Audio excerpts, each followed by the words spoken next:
Hi friends, எல்லோரும் எப்படி இருக்கீங்க? எல்லோரும் நல்லா படிச்சுட்டு இருக்கீங்களா? மிஷன் மேலே டே 28 தான் இன்றைக்குள்ள வீடியோ. ஆக்சுவலாக இன்றைக்கி வந்து ரிவிஷன் டே. ஆனால் நான் ரிவிஷனும் பண்ணல, ஒன்றும் பண்ணல. இந்த ஒரே ஒரு வாரத்தில் நான் பண்ண 1000 தப்பு பற்றி தான் இந்த வீடியோவில் நம்ம பார்க்க போகிறோம். நான் பண்ண ஃபஸ்ட்டு தப்பு இன்றைக்கி இருந்து நான் சொல்கிறேன், அப்படியே ரிவர்ஸில் சொல்கிறேன். இன்றைக்கி வந்து நான் 4 மணிக்கெலாம் எந்திரிச்சிட்டு நான் படிக்க ஸ்டார்ட் பண்ண நீங்களே டைம் பார்த்துருப்பீங்க, 4:30 ஆயிடுச்சு. ஏன் அப்படின்னா, நான் நைட்டு என்னோட அந்த டேபிள் எதையுமே வந்து க்ளீன் பண்ணி வைக்கல. என்ன ரிவைஸ் பண்ண போகிறோம் அப்படின்றதையும் நான் பார்த்து வைக்கல. எல்லாத்தையுமே காலையில் தான் பிளான் பண்ணேன். அதனால் எனக்கு பிளான் பண்ணிவிட்டு என்னோடய டெஸ்க்கெல்லாம் க்ளீன் பண்ணுறதுக்கே எனக்கு ஒரு 30 மினிட்ஸ் ஆயிடுச்சு. இது வந்து நான் பண்ண தப்பு. நானே வீடியோவில் சொல்லியிருக்கேன், இந்த மாதிரி ப்ரீவியஸாகவே எல்லாமே ரெடி பண்ணி வச்சுருங்க அப்படின்னு சொல்லிட்டு. ஆனால் நான் தூங்க போயிட்டேன். இது ஃபஸ்ட்டு தப்பு. அப்போ எனக்கு காலைல எழுந்திரிச்சோன்னே ஒரு 1/2 மணி நேரம் வேஸ்ட் ஆயிடுச்சா? நீங்களும் இந்த மாதிரி தப்பாக பண்ணாதீங்க. எது படிக்கணும் இல்லை எதாவது பிளான் பண்ணுறீங்கன்னா மொதல் நாள் நைட்டே வந்து பிளான் பண்ணி வச்சுட்டு தூங்குங்க. அப்போ தான் காலைல இப்போ 4 மணிக்கு எந்திரிச்சோன்னே நமக்கு படிக்கிற மாதிரி இருக்கும். இப்போ நான் என்ன பண்ணிகிட்ருக்கேன் அப்படின்னா, இந்த ஒரு வாரம் ஃபுல்லாக திருக்குறள் தொடர்பான செய்திகள் புத்தா புக்கில் தான் படித்தேன். அதை எடுத்து ரிவைஸ் பண்ணிக்கிட்டு இருந்தேன். இந்த வாரம் நான் படித்தேன். ஆனால் ஒரு டாப்பிக்கை நல்லா தெளிவாக முடித்தோம், ஒரு கண்டென்ட்டை கம்ப்ளீட் பண்ணோம் அப்படின்ற ஒரு திருப்தி வந்து எனக்கு இல்லை.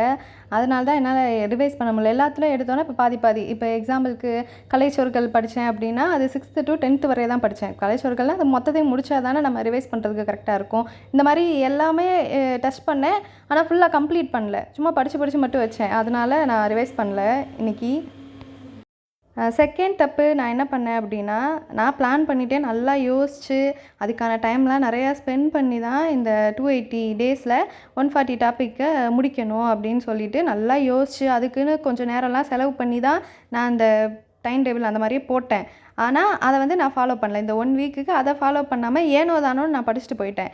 ஒன்று பிளான் பண்ணுறோம் அப்படின்னா அதுக்கு வந்து எவ்வளோ நம்ம டைம் ஸ்பெண்ட் பண்ணியிருப்போம் அப்படின்றது நமக்கு தெரியும். அப்படி இருக்கிறப்ப அந்த பிளானை வந்து ஸ்கிப் பண்ணுறது, இல்லை அந்த பிளான் பக்கமே போகாமல் இருக்கிறது, அதெல்லாம் வந்து ரொம்ப பெரிய தப்பு. ஒன்று பிளான் பண்ணிட்டோம் அப்படின்னா அந்த கடைசியாக முடிக்கிற வரைக்கும் நம்ம அதிலே வந்து இருக்கணும். ஆனால் நான் அப்படி இல்லை. அதுதான் நான் பண்ண செகண்ட் மிஸ்டேக்கு. அதனால் எனக்கு பாருங்கள், இந்த 1 வீக் ஃபுல்லாகவே வேஸ்ட்டாக போச்சு.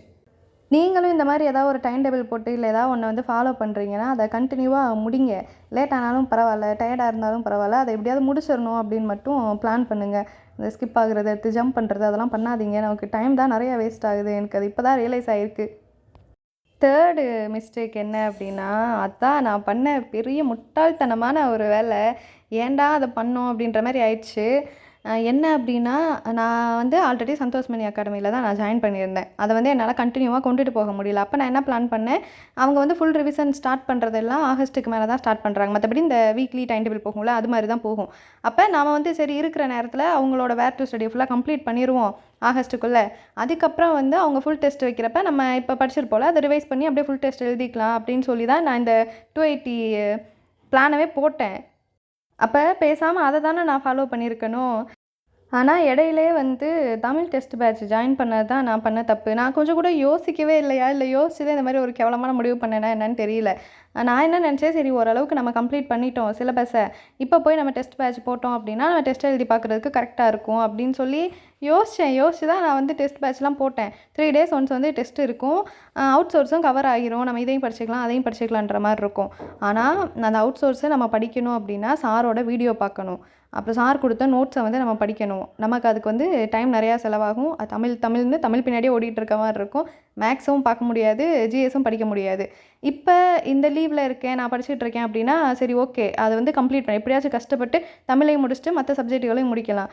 ஆனால் ஜூன் மாதம் ஸ்கூல் ஓப்பன் ஆகிரும். இந்த 4ஆம் தேதி ஸ்கூல் ஓப்பன்ன்ற மாதிரி சொல்லியிருக்காங்களா. அப்போ ஸ்கூல் ஓப்பன் ஆகிடுச்சு அப்படின்னா எனக்கு டியூஷன் இருக்கும். எனக்கு டியூஷனில் 4 to 5 மணி நேரம் நான் டியூஷனில் டைம் ஸ்பெண்ட் பண்ணுற மாதிரி இருக்கும். அப்படி இருக்கிறப்ப என்னால் இதெல்லாம் வந்து கண்டினியூ பண்ணி படிக்க முடியாது. அதை நான் யோசிக்கவே இல்லை. ஜூனில் ஸ்கூல் ஓப்பன் ஆயிரும் அப்படின்றத யோசிக்காமே வந்து நான் டெஸ்ட் பேட்ச் வந்து ஜாயின் பண்ணிட்டேன். ஏன்னா நான் ஒரு கிறுக்கி. என்ன ஒன்று நீ ஏன் திட்டிக்கிற அப்படின்னா, ஆமாம் நம்ம மிஸ்டேக்கை வந்து நம்ம ரியலைஸ் பண்ணி நம்மளே திட்டிட்டு நம்ம தப்பு பண்ணுறோம் அப்படின்றத தெரிஞ்சுக்கிட்டு அந்த தப்பை இனிமேல் பண்ணாமல் இருக்கிறது தானே நல்லது. அதனால என்ன நானே திட்டிக்கிட்டேன்.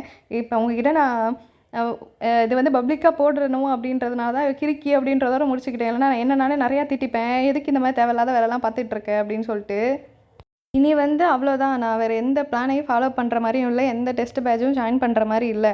அவ்வளோதான். இந்த 280 டாபிக்ஸை வந்து கம்ப்ளீட் பண்ணி முடிச்சுட்டு சந்தோஷ் மணி அகாடமியில் நான் ஜாயின் பண்ணல, அந்த டெஸ்ட்டை தான் நான் திருப்பி திருப்பி போட்டு பார்க்கலாம் அப்படின்ட்டு இருக்கேன்.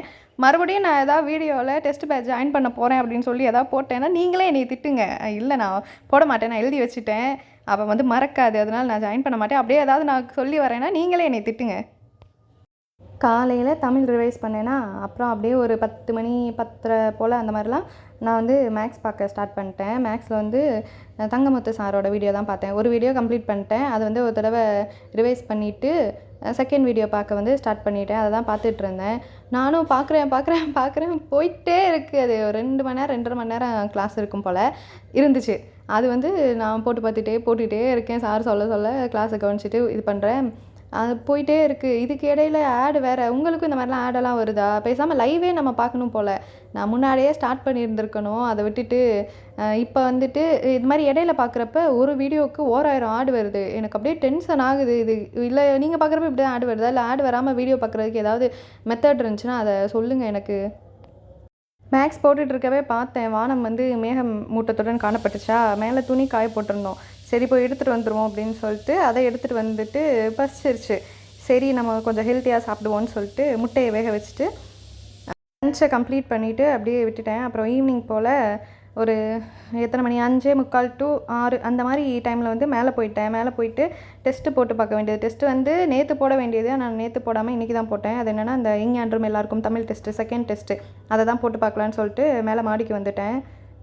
இப்படி நான் பேசுகிறது உங்களுக்கு ஓகேவா இருக்கா? ஏன்னா நான் வீட்டில் என் ஃப்ரெண்ட்ஸுக்கிட்டலாம் எப்படி ஃபோனில் பேசுவோமோ அந்த மாதிரியே நான் பேசிகிட்டு இருக்கேன். ஒரு ப்ராப்பராக இப்படி தான் பேசணும்னு இல்லாமல் தோன்றதெல்லாம் பேசிகிட்டு இருக்கேன். இதெல்லாம் உங்களுக்கு ஓகேவா? இல்லை நான் கொஞ்சம் இன்னும் இம்ப்ரூவ் பண்ணிக்கணுமா? அப்படி ஏதாவது இருந்துச்சுன்னா எனக்கு வந்து சொல்லுங்கள். ஃபைனலாக நான் இந்த வாரத்தில் என்னென்னலாம் தப்பு பண்ணேன் அப்படின்றத நான் கண்டுபிடிச்சிட்டேன். அதில் ஃபஸ்ட்டு தப்பு வந்து என்ன படிக்கணுமோ அதை நாளே முடிவு பண்ணிடணும். செகண்ட் தப்பு வந்து ஏதாவது ஒரு பிளான் பண்ணிட்டோம் அப்படின்னா அதுலேருந்து ஜம்ப் பண்ணாமல் அந்த பிளானை கம்ப்ளீட் பண்ணி முடிக்கிறது வரைக்கும் அதில் இருக்கணும். அப்புறம் தேர்டு வந்து புதுசாக எந்த ஒரு டெஸ்ட் பேட்ச்லையும் நீ ஜாயினே பண்ணக்கூடாது. இருக்கிறத வச்சுட்டு படித்து முடிச்சுட்டு எக்ஸாம் கிளியர் பண்ணுற வழியை பார்க்கணும். அப்புறம் இன்னொன்று மிஷன் வீடியோ வந்து ரெகுலராக போடுவேன்னு சொல்லியிருந்தேன். நான் படிச்சுட்டு தான் இருக்கேன். ஆனால் வீடியோ எடுக்கிறதுக்கு ஒரு மாதிரி சங்கட்டம் இல்லை, சோம்பேறித்தனம் தான், முழுக்க சோம்பேறித்தனம் தான் வீடியோ எடுக்கிறதுக்கு. அது வந்து டெய்லி ரெகுலராக போடுங்கன்னு சொல்லியிருக்கீங்க. ஜூன் மந்த்துக்கு புதுசாக ஒன்று ஸ்டார்ட் பண்ணியிருக்கேன். எனக்கே வந்து சிரிப்பு தான் வருது.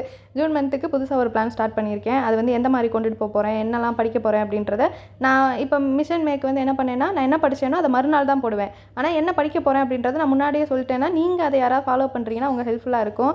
நாளே என்ன படிக்க போகிறேன் அப்படின்றத சொல்லிவிட்டு மறுநாள் வந்து நான் என்னெல்லாம் படித்தேன் அதெல்லாம் கம்ப்ளீட் பண்ணேனா அப்படின்ற வீடியோ வந்து நான் போடுறேன்.